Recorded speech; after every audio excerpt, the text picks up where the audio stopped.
তিনি যা কিছু ভবিষ্যৎবাণী করে গেছেন সবকিছু দুনিয়ার উপরে ফলতেছে, এবং যা কিছু ভবিষ্যৎবাণী করে রাখছেন সেগুলিও দুনিয়ার উপরে ফলবে।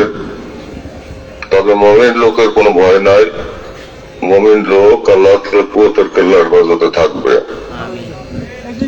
তার দয়াল বাবাকে যারা ভালোবাসবে তারা আল্লাহ রহমতের চাদরে ঢাকা থাকবে, আল্লাহ তাদের রক্ষা করবেন। বর্তমান জামানা অত্যন্ত মুসিবতের জামানা তাম দুনিয়ার জন্য। সামনে কি হবে আমরা জানি না, তবে কেবলা জানের ভবিষ্যৎবাণী থেকে যা কিছু স্পষ্ট সেটাই দেখতেছে, এখন বাস্তবায়িত হচ্ছে। আপনাদের সবার উপরে আল্লাহ তাআলার অপার করুণা বর্ষিত হোক। কেবলা জানের রুহানি দোয়া আপনাদের নসিব হোক।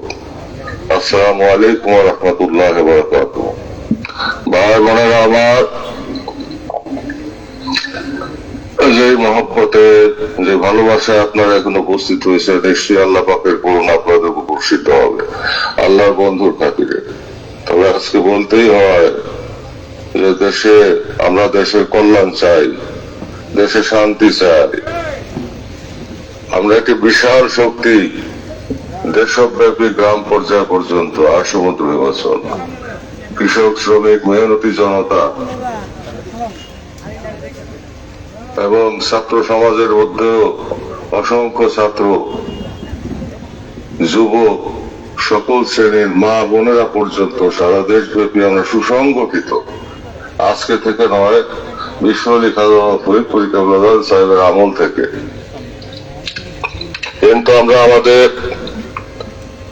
যেই আদর্শের উপরে কেবলাদার এই পার্টিকে প্রতিষ্ঠিত করে গেছেন, এত বড় শক্তি থাকার পরেও সে আদর্শ আমরা লঙ্ঘন করে কোন ধরনের উচ্ছৃঙ্খল আচরণ আমরা করি নাই। দেশে আমরা ইচ্ছা করলে রাজনৈতিক ভাবে নৈরাজ্যকর পরিস্থিতি সৃষ্টি করে ষড়যন্ত্রের মাধ্যমে অনেক কিছুই করতে পারতাম ক্ষমতার লোভে, কিন্তু সেটা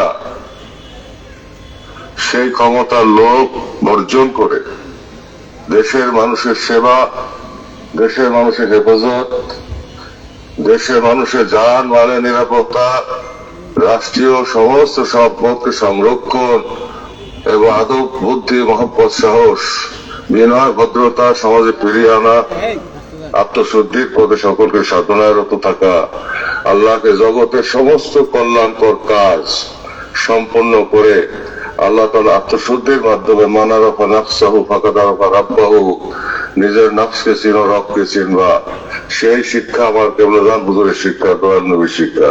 সেই শিক্ষার মাধ্যমে আল্লাহ তাআলাকে পাওয়ার যে সাধনা, এবং সবাই একতাবদ্ধ থেকে বিনয় ভদ্রতার সঙ্গে সবাইকে বুকে রেখে, দেশবাসীকে বুকে রেখে, দেশের স্বার্থকে সর্বাগ্রে প্রাধান্য দিয়ে আমরা আজকে 34 বছর অতিক্রম করতেছি। অতএব এটা আদবের দল, এটা বিনয় ভদ্রতার দল, এটা মানুষের জানমালের নিরাপত্তা বিধানের দল, এবং দেশকে বাঁচানোর দল, দেশের উন্নতির জন্য আত্মত্যাগ করার দল, ভোগের দল এটা নয়, এবং কোন ধরনের কুকর্ম করার দল এটা নয়, মানুষের ক্ষতি করার দল এটা নয়, দেশের ক্ষতি করার দল এটা নয়।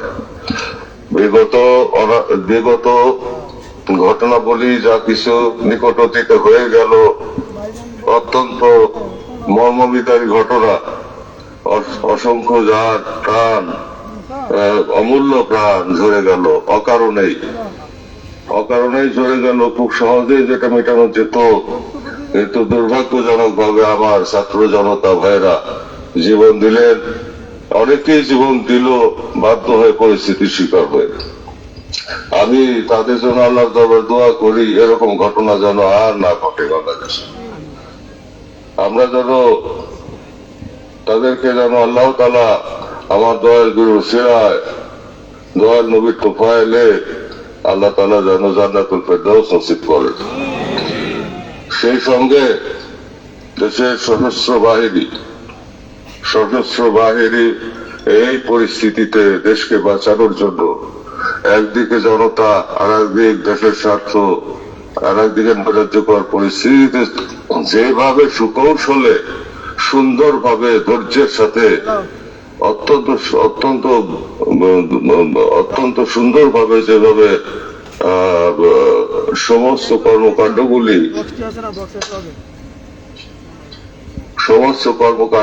এই পর্যন্ত পরিচালনা করে দেশকে হেফাজত করছে।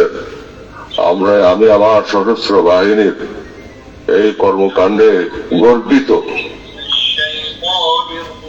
এবং বৈষম্য বিরোধী ছাত্র আন্দোলন যে সমস্ত আমার ছাত্র সন্তানরা আমার ছেলে মেয়েরা যেভাবে আত্মত্যাগ করতেছেন এবং রাস্তাঘাটে যেভাবে তারা নিরাপত্তা বিধান করতেছে, আমরাও তাদের সাথে কাঁধে কাঁধ মিলিয়ে কাজ করছি। আমি বলে দিয়েছি, তাদের সাথে কাঁধে কাঁধ মিলিয়ে কাজ করো, দেশকে বাঁচাও, দেশকে সুন্দর করো। তারা যেভাবে রাস্তাঘাট পরিষ্কার করছে, তারা যেভাবে ট্রাফিক নিয়ন্ত্রণ করছে, এটা সত্যি প্রশংসার দাবিদার। এবং এখান থেকে একটি নতুন প্রজন্ম প্রজ্বলিত হচ্ছে, যেই প্রজন্মের মাধ্যমে ভবিষ্যৎ বাংলাদেশে একটি নতুন সংসার, শান্তিময় সংসার বিনির্মাণে স্বপ্ন আমরা দেখতে পাচ্ছি। তাই আমি প্রশংসা করি বৈষম্য বিরোধী ছাত্র আন্দোলনে আমার সন্তানদেরকে, আমার ছেলে মেয়েদেরকে, সেই সঙ্গে প্রশংসা করি সশস্ত্র বাহিনীকে এবং প্রশংসা করি আমার দেশবাসীকে, শান্তিপ্রিয় দেশবাসীকে। আমাদের এখন বাঁচতে হবে, দেশকে বাঁচাইতে হবে। আমাদের ভিতরে ঢুকে কেউ যদি নৈরাজ্যকর কিছু করার চেষ্টা করে, সেটা আমরা অবশ্যই আপনারা সজাগ নজর রাখবেন। সেজন্যই যেটা আজকে সন্ধ্যা পর্যন্ত আমাদের এই ঢাকা শিবির কর্মসূচি চলার কথা ছিল, সেই কর্মসূচি সংক্ষিপ্ত করে এখনই আখেরি মোনাজাত অর্থাৎ রোজা পাক জিয়ারত এবং আখেরি মোনাজাত করে আল্লাহর কাছে ঘটনা জারি করে বাংলাদেশের জনগণের জন্য, বাংলাদেশের স্বাধীনতার জন্য, সার্বভৌমত্বের জন্য এবং জাতি ধর্ম বর্ণ নির্বিশেষে সবার জন্য আল্লাহ দরবার রহমত কামনা করে দয়া আছে বাবা রসিলা নিয়ে হয়েছে আল্লাহ দয়া আছে। আমরা এখন বিদায় দিয়ে রাখলাম।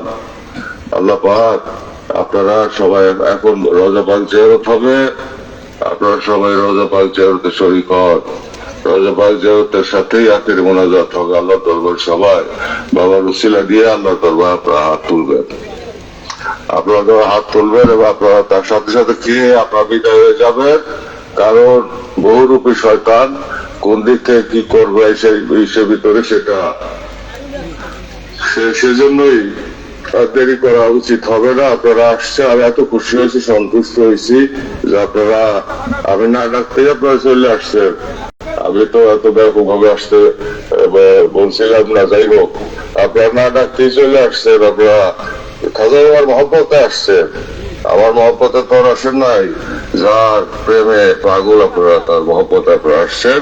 তাই আমি আপনাদের প্রতি আমার দোয়া জানায়, আমার কেবলা জানেন নেক নজর যেন আপনাদের বর্ষিত হয়, আল্লাহ তাআলা পাক রহমতে আপনারা বিভূষিত হন এবং আপনাদের মনে নেক পাকা আছে পুরা হোক। আমিন আমিন সুম্মা আমিন। আমি সবাইকে বিদায় দিয়ে রাখলাম। এখন রোজা পাক জিয়ারত হবে, আখেরি মোনাজাত হবে এবং তখন খেয়ে তাড়াতাড়ি বিদায় হয়ে যায়।